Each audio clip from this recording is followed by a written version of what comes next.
तो क्या आदिवासी इलेक्शन से पहले मुद्दा नहीं है? छत्तीसगढ़ में जो चल रहा है क्या वो मुद्दा नहीं है? आप जाइए लगातार देखिए, हसदेव में देख लीजिए, सिलगेर, हसदेव के पास में एक और जगह है वहां पर सिलगेर की जगह है, वहां प्रोटेस्ट कर रहे थे। किसान आंदोलन जब चला था पिछला दौर का, फर्स्ट फेज का जो किसान आंदोलन हम लोग बात करते हैं, तब से वहां पर सिलगेर में आंदोलन चल रहा है और अभी तक चल रहा है। यहां दिल्ली में सेकंड फेज का किसान आंदोलन चल रहा है, लेकिन सिलगेर में अभी फर्स्ट फेज का किसान आंदोलन, वहां से आदिवासी आंदोलन चल रहा है। उसी तरीके से जैसे यहां पीसफुल मैनर में चल रहा है वहां भी चल रहा है। लेकिन आए दिन कभी उनका जो आंदोलन की जो जगह है उसको आग लगा देते हैं, कभी लाकर के बिल्डोजर जेसीबी चला देते हैं, कभी कुछ होता है कभी कुछ होता है, लेकिन आदिवासी वहां टिका हुआ है। हजारों की तादाद में लोग शांतिपूर्ण तरीके से बैठे हुए हैं।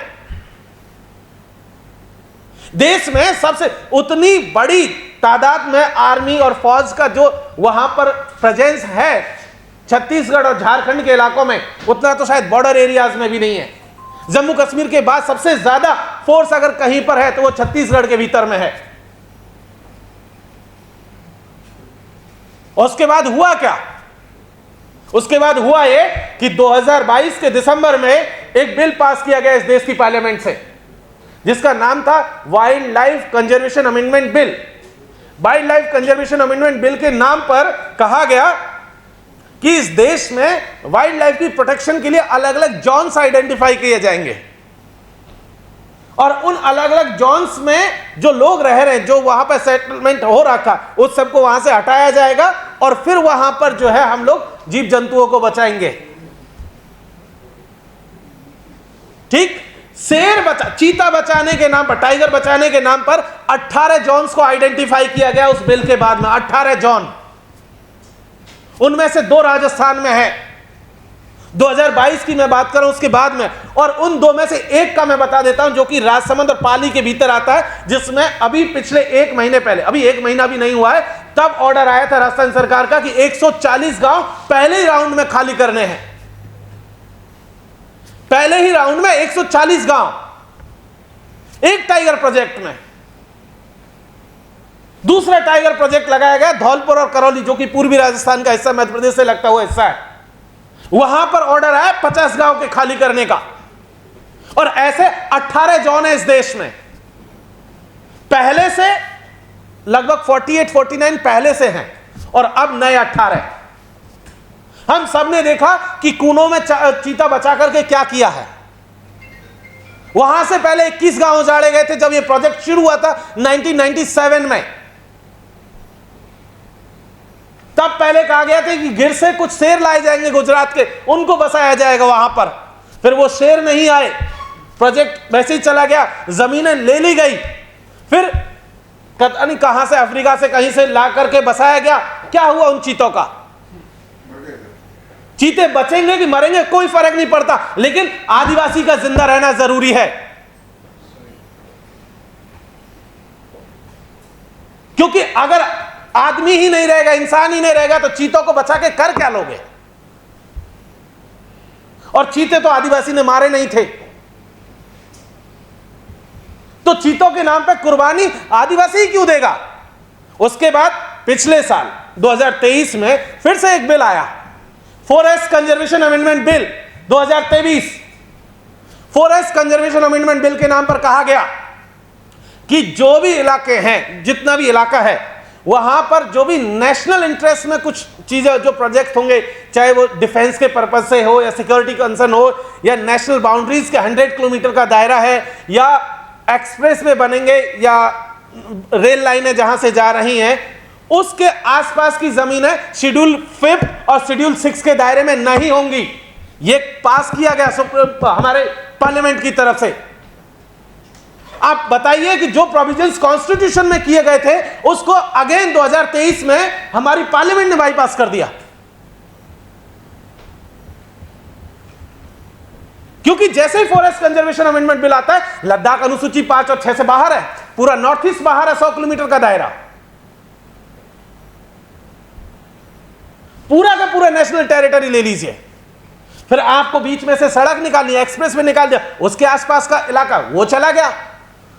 आपने रेल निकालनी है, रेल निकाल दी, उसके आसपास का इलाका वो भी निकल गया। बचा क्या?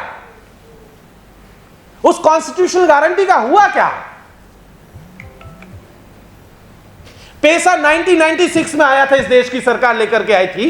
पेशा के तहत ग्राम पंचायतों को राइट्स दिए गए और बहुत सारी चीजें लोकल लेवल पे कही गई कि जो जंगल से जो प्रोडक्शन होगा उसका कुछ हिस्सा, खास करके जो पत्ता और ये जो तेंदू पत्ता वगैरह महुआर, इन सब के कुछ कुछ राइट्स दिए गए थे।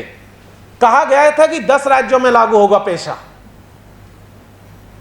एक छत्तीसगढ़ और झारखंड को छोड़ दें तो बाकी सारे हिस्सों में अभी तक कानून ही बन रहे हैं। 96 से अभी तक, पिछले साल मध्य प्रदेश अभी तो फॉर्मुलेशन कर रहा था लॉ का, राजस्थान अभी तक नहीं कर पाया है, गुजरात ने सोचा ही नहीं है। 96 से लेकर के अभी तक हम लोग पेशा लागू करने की लड़ाई लड़ रहे हैं कि पेशा लागू कर दो, लेकिन इशू नहीं है क्योंकि वो जनता में ही शामिल नहीं है, किसी का कोई कंसर्न ही नहीं है उसको लेकर के। पार्टियां आती हैं जाती हैं, पूरी डिबेट आदिवासी पॉलिटिक्स की बस एक ही टर्म पे चल रही है, ये इनको वनवासी कहते हैं जी, हम आदिवासी कहेंगे, बस बात खत्म। आरएसएस वाले वनवासी कहते हैं जी तुमको, हम आज से आदिवासी कहेंगे, बस इतना ही कंसर्न है। पूरी डिबेट घूम फिर करके यहीं चल रही है। अरे भाई, यह आपको कहने की जरूरत नहीं, हम खुद कह रहे हैं कि हमारा नाम क्या है। आप कुछ तो आगे बढ़ो। 2006 में पार्लियामेंट से एक एक्ट पास हुआ था, कानून आया था, फॉरेस्ट राइट एक्ट, जो वनाधिकार कानून, FRA, फॉरेस्ट राइट एक्ट। उसके तहत कहा गया कि जो फॉरेस्ट एरियाज में और उसके सराउंडिंग्स में जो आदिवासी रह रहे हैं, जो लैंडलेस है, उनको जमीन पर मालिकाना हक दिया जाएगा, क्योंकि आदिवासी इलाकों में लैंड रिफॉर्म्स नहीं हो पाए थे। 2006 में पहली बार कहा गया। दूसरा मसला यह था कि आदिवासी इलाकों में प्राइवेट प्रॉपर्टी जैसे नोशन बहुत कम है, कम्युनिटी लैंड के आइडिया बहुत ज्यादा है, क्योंकि कलेक्टिव है सारी जमीनें जो है, चाहे जंगल की जमीन हो चाहे गांव की जमीन हो, ज्यादातर इलाकों में कलेक्टिव लैंड है, इंडिविजुअल नहीं है। 2006 में पहली बार कहा गया कि हम आदिवासियों को जमीन पर मालिकाना हक देंगे।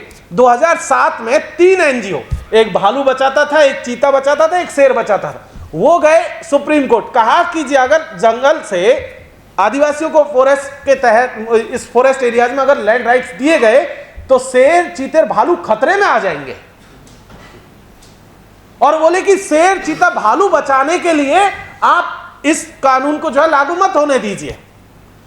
2007 से मामला चला, उसका वर्डिक्ट आया 2019 में।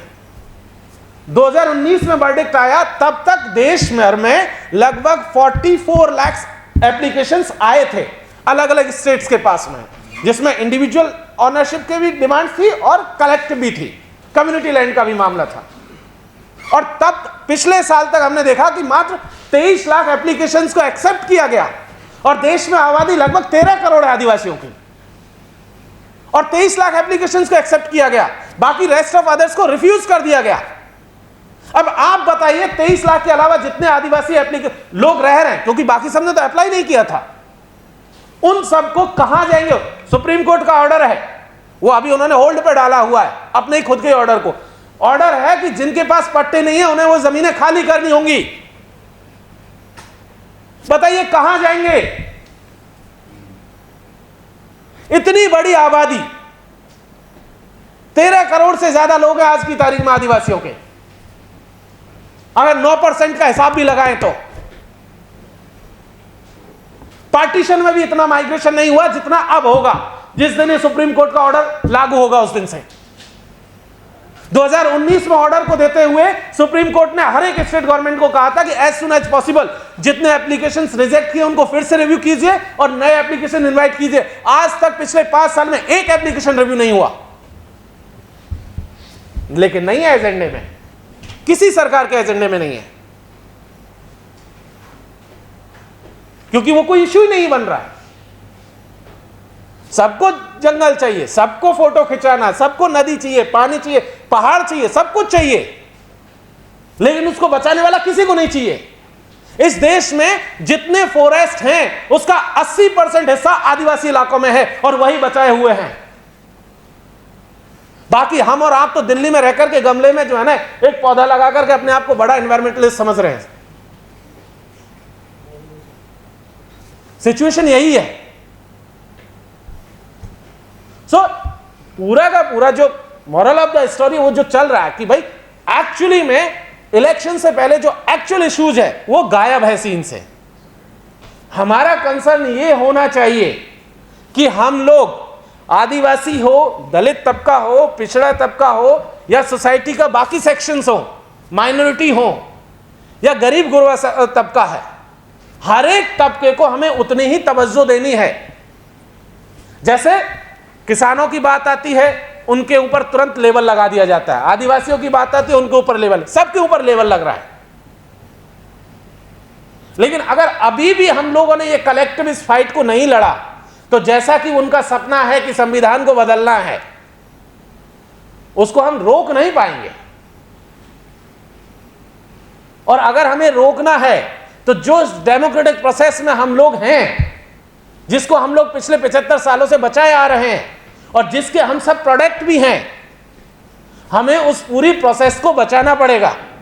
कई तरीके के मैकेनिज्म हो सकते हैं, हमें तमाम तरीके के हमारे डिफरेंसेस हो सकते हैं, आपस में बहुत सारे डिफरेंसेस हो सकते हैं, लेकिन उसके बावजूद भी हमें इन कम्युनल कास्टिस्ट और ये फासिस्ट फोर्सेज हैं, इनको हराना होगा।